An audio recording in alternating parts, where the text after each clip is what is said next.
Hello friends, તો આગળ આપણે જોઈશું નિશ્ચયક માટે સામાન્ય શ્રેણી. જે ચોરસ શ્રેણિકના વ્યસ્ત શ્રેણિકનું અસ્તિત્વ હોય તો તેને આપણે કહી શકીએ છીએ તો તેને ચોરસ શ્રેણિકને સામાન્ય શ્રેણી કહેવાય. મીન્સ કે જે પણ ચોરસ શ્રેણિક હોય એનો વ્યસ્તનું અસ્તિત્વ હોય એટલે આપણે કહી શકીએ છીએ સામાન્ય શ્રેણી. એના જ બીજી વ્યાખ્યા આપણે જોઈશું તો સામાન્ય અસામાન્ય શ્રેણી. જો ચોરસ શ્રેણી સામાન્ય ન હોય તો તેને આપણે અસામાન્ય શ્રેણી, મીન્સ કે આપણે વ્યસ્ત શ્રેણીનું અસ્તિત્વ ન હોય તો તે ચોરસ શ્રેણીને આપણે કહી શકીએ અસામાન્ય શ્રેણી. હવે એના અનુસંધાનમાં આપણે પ્રમેયને જોઈશું અને એ પ્રમેય આપણને ખાસ ઘણો ઇમ્પોર્ટન્ટ બને છે. તો જોઈશું ચોરસ શ્રેણિક એ સામાન્ય હોય તો જ તે determination of a not equal to 0 નથી કે માનાંક, બરાબર, માનાંક a not equal to 0 નથી, પણ એને આપણે વાંચી શકીએ છીએ determination of a. હવે એની સાબિતી આપણને તો અને તો જ ના માધ્યમથી આપણને પૂછે છે. તો અને તો જ એટલે કે આપણે આગળના 11મા ધોરણના ચેપ્ટરમાં આપણે જોયું હતું કે વિધાનની સત્યતા સાબિત કરવા માટે આપણે તો અને તો જ ની સાબિતી આપણે જોઈ હતી. એને આપણે એ ચિહ્નના માધ્યમથી આપણે જોતા હતા, દ્વિપ્રેરક. બરાબર છે મિત્રો? તો આ પ્રમેયની સાબિતી આપણે બંને બાજુથી કરવું પડશે, ડાબી બાજુથી જમણી બાજુ અને જમણી બાજુથી ડાબી બાજુ. તો જોઈએ સાબિતી. પહેલા આપણે લઈશું ચોરસ શ્રેણિક એ સામાન્ય હોય તો આપણે સાબિત કરીશું determination of a not equal to 0. તો લઈએ, ધારો કે ચોરસ શ્રેણિક એ સામાન્ય છે. હવે જો સામાન્ય હોય એટલે આપણે વ્યાખ્યા આપણી પાસે છે કે સામાન્ય શ્રેણિક કોને કહેવાય? તો જે શ્રેણિકનો વ્યસ્ત શ્રેણિકનું અસ્તિત્વ હોય. એટલે આપણે કહી શકીએ કે ચોરસ શ્રેણિક એ સામાન્ય છે, મતલબ કે એનો અર્થ આપણે કહી શકીએ a નો વ્યસ્ત શ્રેણિકનું અસ્તિત્વ હશે. વ્યસ્ત શ્રેણિકનું અસ્તિત્વ મળે. જો અસ્તિત્વ મળતું હોય તો આપણે ધારી લઈએ કે ધારો કે કેપિટલ B એ a નો વ્યસ્ત છે. જો B એ a નો વ્યસ્ત હોય તો વ્યસ્તની વ્યાખ્યા આપણે જોતા હતા અને એના આધારે આપણે લખતા હતા કે AB બરાબર I બરાબર BA. બરાબર છે? એક સેન્ટેન્સ પર બીજું સેન્ટેન્સ ભાર આપે છે અને બીજા પર ત્રીજું ભાર આપે છે.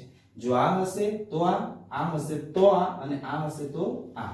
હવે એના આધારે માનો કે આમ હવે AB equal to I હું લઉં છું અને મારો ટાર્ગેટ છે determination of a not equal to 0 લાવવાનું છે. તો AB equal to I. તો બંને બાજુથી આપણે ડિટર્મિનેશન લઈશું. AB નો ડિટર્મિનેશન, AB નો ડિટર્મિનેશન એ નથી કે માનાંક, બરાબર? તો એ બાજુ લઈએ તો એ બાજુ પણ લેવું પડશે એટલે આપણને મળશે determination of I. હવે ડિટર્મિનેશન એવું કહે છે કે જો AB નો ગુણાકાર હોય અને ડિટર્મિનેશન હોય તો બંને નાખવું પડશે. એટલે એને આપણે બંને નાખીએ તો determination of a dot determination of b equal to determination of I. હવે determination of I ની વેલ્યુ એટલે કે એકમ શ્રેણિક જે આપણને મળે છે એનું ડિટર્મિનેશન લેવું હોય તેની વેલ્યુ 1 હોય છે. 1 આપણે મેળવીએ છીએ, બરાબર? એટલે મેં લખી શકું કારણ શું છે તો determination of એકમ શ્રેણી નું જવાબ 1 થાય છે. તો મેં 1 લખું છું. ઓકે, હવે એને જ આગળ વધારીશું કે મારી પાસે 1 એટલે શું? તો 1 ને તો આપણે નોટ ઇક્વલ ટુ 0 કહેવાય. 1 એ આપણી પાસે 0 નથી, બરાબર છે? તો એના પરથી આપણે એમ લખી શકાય કે a determination of a dot determination of b not equal to 0 કહી શકાય. જો એવું હોય તો લાવને મેં b ને 0 ના નીચે લઈ લઉં તો આપણને મળશે determination of a not equal to 0 ના છેદમાં determination of b. બરાબર છે?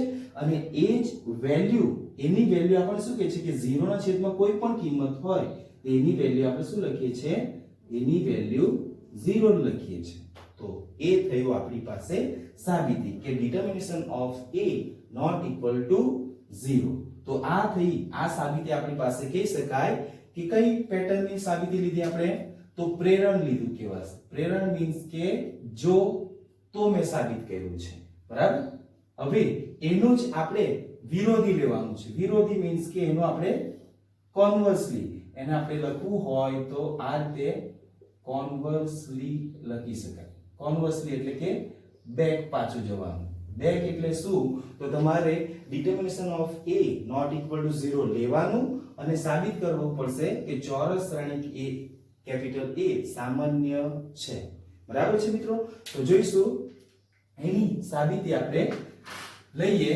તો મને મળશે ધારો કે determination of a not equal to 0 હવે determination of a not equal to 0 તો એના પરથી હું આમ લખી શકું ઘણીવાર આપણે જાણીએ છીએ કે આપણી પાસે 1 not equal to 0 એનો અર્થ શું તો આપણે એમ સમજી શકીએ કે તમે છેદમાં 1 ને લખી શકો છો બરાબર છે મિત્રો છેદમાં લખી શકો છો અથવા બીજું આપણે જોઈએ કે મારી પાસે 2 not equal to 0 કેમ કારણ કે એના પરથી તમે 1/2 લખી શકો છો 1/2 લખી શકો એટલે આપણે કહી શકીએ કે 2 આ અંશમાં છે અને આ છેદમાં થયો તો એનું આપણી પાસે કહી શકીએ 2 નો વ્યસ્તનું અસ્તિત્વ કહેવાશે બરાબર છે મિત્રો તો જોઈશું એના જ પરથી determination of a not equal to 0 એનો અર્થ કે 1/2 determination of a નું અસ્તિત્વ મળે એટલે કે આપણે લખી શકીએ છીએ હવે ધારો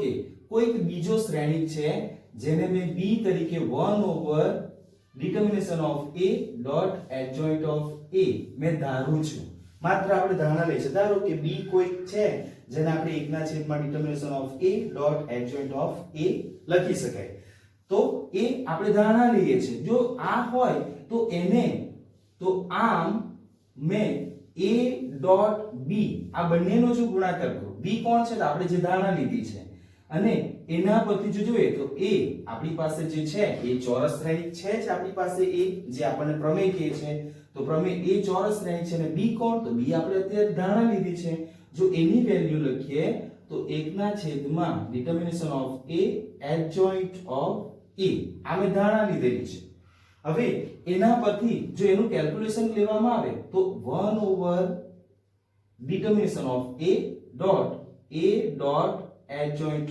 of a એટલે કે a ને આપણે અંદર ગુણીશું તો આ કિંમત અહીંયા લખી શકે તો એના પરથી એને મેં સાથે રાખીશ અને જો એને સાથે રાખીએ તો પરંતુ પ્રમેય આપણને કહેતા હતા કે a dot adjoint of a અથવા તો adjoint of a dot capital A તો એની વેલ્યુ તો આપણી પાસે થાય છે determination of a dot I આગળ આપણે પ્રમેય આ જોયો છે તો એના પરથી a ની વેલ્યુ હું આ લખી શકું જો લખી શકાતું હોય તો આપણે કહી શકીએ 1/2 determination of a dot any value થાય છે determination of a dot I જો a લખાતું હોય તો આ બંને તો સરખા જ છે તો એના પરથી આપણે શું લખી શકીએ I લખી શકીએ અને I એ કોની વેલ્યુ છે તો આપણે કહી શકીએ a dot b ની વેલ્યુ તો ab equal to I એનો મતલબ કે મારી પાસે આ તો આપણી પાસે વ્યસ્ત શ્રેણિકની વ્યાખ્યા કરી છે તો એના પરથી કહી શકાય કે b એ a નો વ્યસ્ત હશે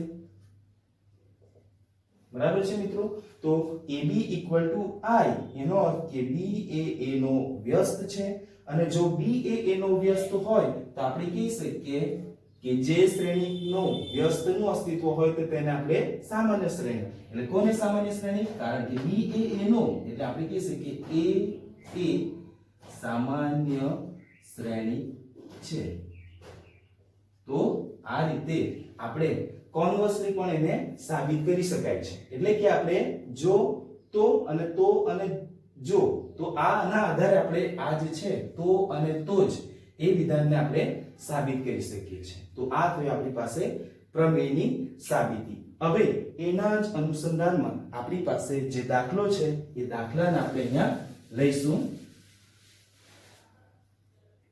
તો અહીંયા આપણે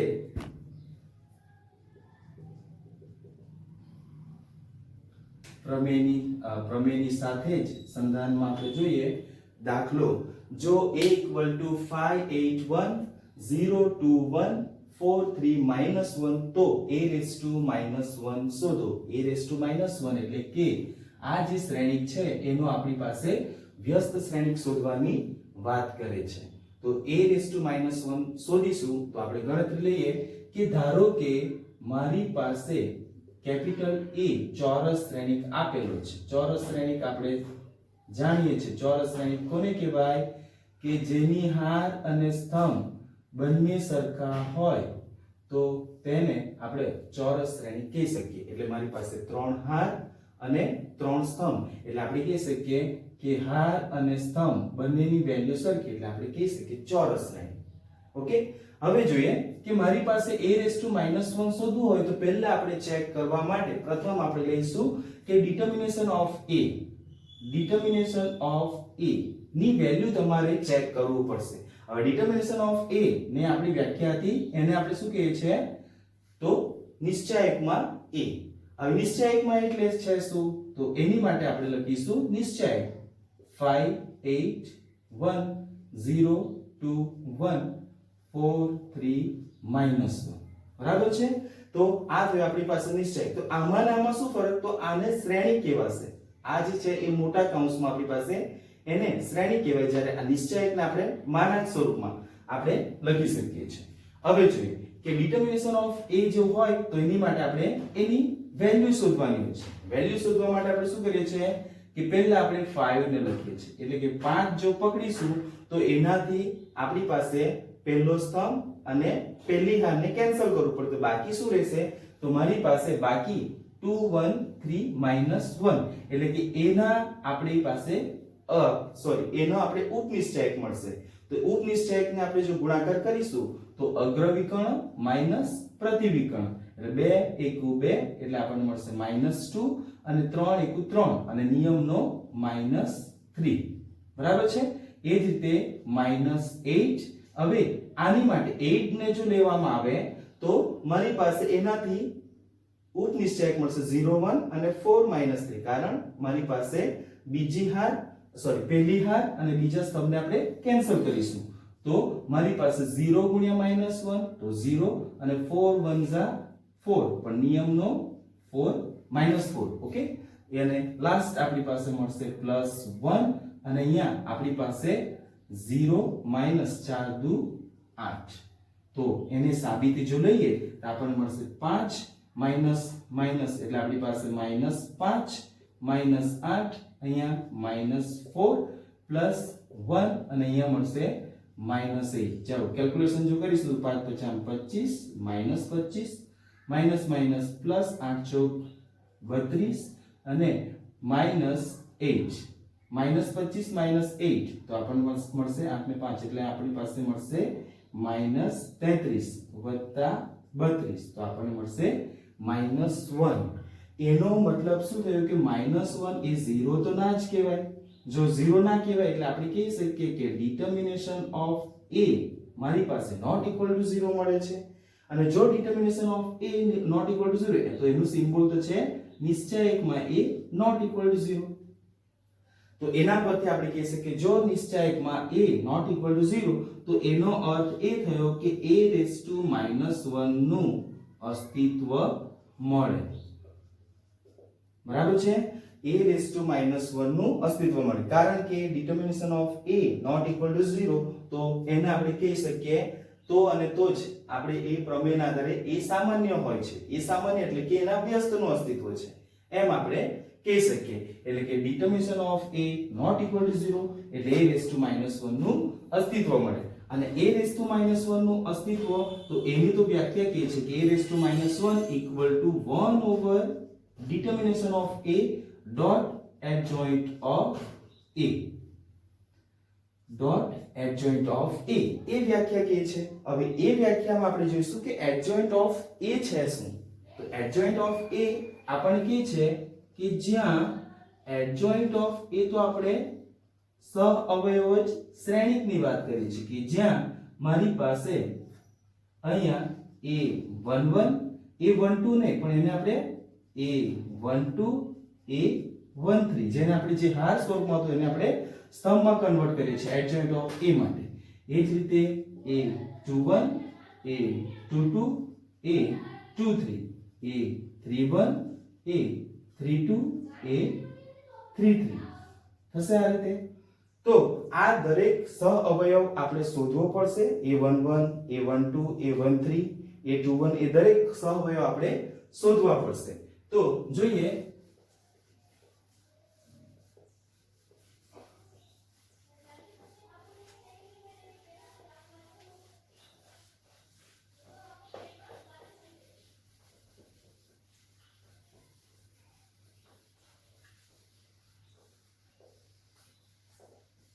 તો સહઅવયવ શોધવા માટે આપણે લઈશું a11.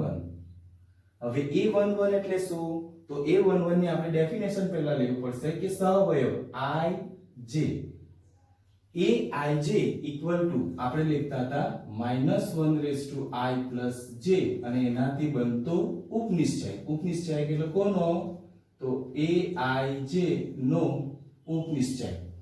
હવે aij એટલે દરેકને આપણે લઈશું કે જો a11 લઈએ તો આપણી પાસે આનાથી બનતો ઉપનિશ્ચય, a12 લઈશું તો આનાથી બનતો ઉપનિશ્ચય. તો આ રીતે જોઈએ તો મારી પાસે a11 તો -1 કેમ લઉં છું કે i અને j ની વેલ્યુ 11 છે અને આ a11 થી બનતો ઉપનિશ્ચય કોણ મળશે અહીંયા? તો આપણે અત્યારે પ્રથમ આપણે લઈશું કે એનાથી બનતો ઉપનિશ્ચય. જો મેં a11 લઈશ તો મારી પાસે છે 5. જો લઈએ તો 2 1 3 -1 તો 2 1 3 -1 એ આપણી પાસે ઉપનિશ્ચય મળે અને ઉપનિશ્ચય પરથી એનું વેલ્યુ -1 નો 2 ઘાત અને એને આપણે લઈશું અગ્રવિકર્ણ તો -2 અને પ્રતિવિકર્ણ તો -3 એટલે આપણને મળશે -1 નો 2 ઘાત એટલે પ્લસ અને માઈનસ પ્લસ તો આપણી પાસે -5 ગુણ્યા +1 એટલે આપણને મળશે -5. તો આપણને એ વેલ્યુ મળે છે a11 ની. તો એ જ રીતે આપણે લઈશું a12. જો a12 લઈશું તો -1 + 2 કેમ? તો 1 એટલે કે i ની વેલ્યુ અને j ની વેલ્યુ 2 છે અને એનાથી બનતો ઉપનિશ્ચય. હવે એ ઉપનિશ્ચયને મેં અગ્રવિકર્ણ માઈનસ પ્રતિવિકર્ણનો ગુણાકાર કરીને સાથે લખી દઈશ. તો એના અંદર a12 એટલે કોણ? તો આપણે a12 ની વાત કરીએ અને એના પરથી આપણી પાસે 0 1 4 -1 એ ઉપનિશ્ચયક મળે છે. તો એનું મેં ડાયરેક્ટ જ કેલ્ક્યુલેશન 0 ગુણ્યા -1 તો આપણને મળશે 0 અને 4 ગુણ્યા 1 તો આપણને મળશે -4. બરાબર? એક સ્ટેપ આપણી પાસે ઓછું થઈ જશે અને એના આધારે ગણતરીમાં ઝડપ આવશે. તો -1 + 1 + 2 એટલે કે આપણને મળશે 3 એટલે માઈનસ રહેશે અને ઓલરેડી 0 - 4 એટલે આપણને મળશે -4 તો +4. આગળ જોઈશું a13 માટે -1 + 1 + 3 જોઈશું. તો મારી પાસે 1 ની વાત કરે છે એના પરથી 0 2 4 3 તો અગ્રવિકર્ણ છે 0 × 3 એટલે આપણને મળશે 0 અને 4 દુ 8 તો મળશે -1 નો 1 + 3 એટલે કે 4 એટલે પ્લસ થઈ જશે અને -8. એ જ રીતે આપણે જોઈશું a21 -1 + 2 + 1 એની માટે જોઈશું 2 1 એટલે આપણી પાસે આની વાત કરવાની છે. જો આની વાત કરીએ તો મારી પાસે બીજી હાર અને પહેલો સ્તંભ કેન્સલ થાય એટલે આપણી પાસે 8 1 3 -1 તો અગ્રવિકર્ણ છે 8 1 તો -8 અને 3 1 તો આપણને મળશે -3. જો સાદુરૂપ આપીએ તો -1 નો 2 + 1 એટલે કે 3 એટલે નેગેટિવ માઈનસ આવશે અને અહીંયા માઈનસ પ્લસ પણ મોટાની સામે ચિહ્ન માઈનસ એટલે 8 ને 3 11 9 10 અને 11 તો મળશે -11 માઈનસ તો આપણને મળશે +11. એ જ રીતે a22 1 raised to 2 plus 2 એનાથી બનતો ઉપનિશ્ચય તો મને મળશે અહીંયા 2 થી 5 1 4 -1 તો 5 1 જા 5 એટલે -5 અને 4 1 જા તો -4 તો આપણને મળશે -1 નું 2 + 2 એટલે ધન થશે અને -9 એ જ રીતે a23 -1 raised to 2 plus 3 એનાથી બનતો ઉપનિશ્ચય તો 5 તારીખ 15 5 તારીખ 15 -8 ચોક 32 8 ચોક 32 તો એના આધારે આપણને મળશે -1 નું તો -15 ઓછા 32 એટલે આપણને મળશે -17 અને માઈનસ માઈનસ તો પ્લસ 17 હવે એ જ રીતે a31 a32 a33 આ તમામ વેલ્યુ આપણે જો શોધીએ તો -1 raised to 3 plus 1 એનાથી બનતો ઉપનિશ્ચય 3 plus 1 3 1 એટલે 4 ની વાત કરીએ છે તો 8 1 8 અને 2 1 2 તો 8 ઓછા 2 એટલે આપણને મળશે -1 નો 4 ઘાત ધન અને 8 - 2 એટલે કે પ્લસ 6 -1 નો 3 plus 2 મળશે આપણી પાસે 3 plus 2 માટે આની વાત કરીએ છે અને એની માટે આપણી પાસે 5 * 5 ઓછા 0 5 ઓછા 0 એટલે -1 નો 3 plus 2 એટલે કે માઈનસ અને પ્લસ 5 એટલે -5 આગળ જોઈશું -1 નો 3 plus 3 એનાથી બનતો ઉપનિશ્ચય 3 plus 3 3 એની વાત એટલે કે આની વાત કરો છો અને એની માટે 5 2 10 10 ઓછા 0 10 ઓછા 0 5 2 10 ઓછા 0 ગુણ્યા 8 તો 0 તો એની વેલ્યુ આપણને મળશે -1 નો 3 plus 3 6 એટલે કે ધન એનો જવાબ થશે 10 તો મિત્રો આ એડજોઇન્ટ ઓફ a આપણે શોધીએ છે તો આમ એડજોઇન્ટ ઓફ a ની વેલ્યુ આપણે અહીંયા લખીશું હવે એડજોઇન્ટ ઓફ a માટે આપણે એને જે હાર હતા એ સ્તંભમાં આપણે કન્વર્ટ કરીએ તો આપણને એડજોઇન્ટ ઓફ a મળે છે એટલે અહીંયા કિંમત લખીશું ત્યારે આપણે સ્તંભના સ્વરૂપમાં લખીશું કે a11 એટલે કોણ છે તો આપણે મેળવ્યું છે અહીંયા -5 a12 એટલે કોણ છે તો આપણે અહીંયા લખવું પડશે અહીંયા નહીં પણ અહીંયા લખવું પડશે તો આપણને મળશે અહીંયા 4 a13 એટલે કઈ -8 a21 એટલે કયું 11 a22 એટલે કયું તો આપણી પાસે -9 a23 એટલે કયું 17 a31 એટલે કયું તો +6 a32 એટલે -5 અને a33 એટલે 10 તો આ થયો આપણી પાસે એડજોઇન્ટ ઓફ a હવે આપણે એડજોઇન્ટ ઓફ a જ માત્ર નથી શોધવાના એડજોઇન્ટ ઓફ a ની કિંમત પાછી અહીંયા લખવાની છે એટલે આપણને મળશે કે આમ a raised to -1 એની વ્યાખ્યા આપણને કહે છે 1/, determination of a dot adjoint of a adjoint of a ની કિંમત આપણે લાવ્યા છે એટલે આપણે શું 1/, અને determination of a ની વેલ્યુ આપણે પહેલા જ શોધેલી છે એની વેલ્યુ આપણી પાસે થાય છે -1 એટલે મેં લખીશ -1 અને adjoint of a ની વેલ્યુ છે જે આપણે -5 11 6 4 -9 -5 -8 17 અને 10 તો એને જ માઈનસ જે એટલે 1/, એટલે કે માઈનસ જ થશે અને એ માઈનસ ને આપણે જો અંદર ગુણીશું તો જે માઈનસ છે એ આપણી પાસે પ્લસ સ્વરૂપ ધારણ કરશે તો +1 -11 -6 -4 +9 +5 -2 +8 -17 અને -10 તો આ થયું આપણી પાસે a raised to -1 a raised to -1 ને આપણે આ રીતે શોધી શકીએ a raised to -1 equal to આ વેલ્યુ તો આ થયો આપણી પાસે જવાબ તો આ a નો આપણી પાસે કહી શકીએ વ્યસ્ત શ્રેણી તો મિત્રો આ રીતના દાખલા પરીક્ષામાં આવે છે પણ કેલ્ક્યુલેશન કરવા માટે આપણને ઝડપ પણ જોઈએ છે કે જેટલી પ્રેક્ટિસ એટલી આપણી પાસે દાખલાની ચોકસાઈ મળશે ઓકે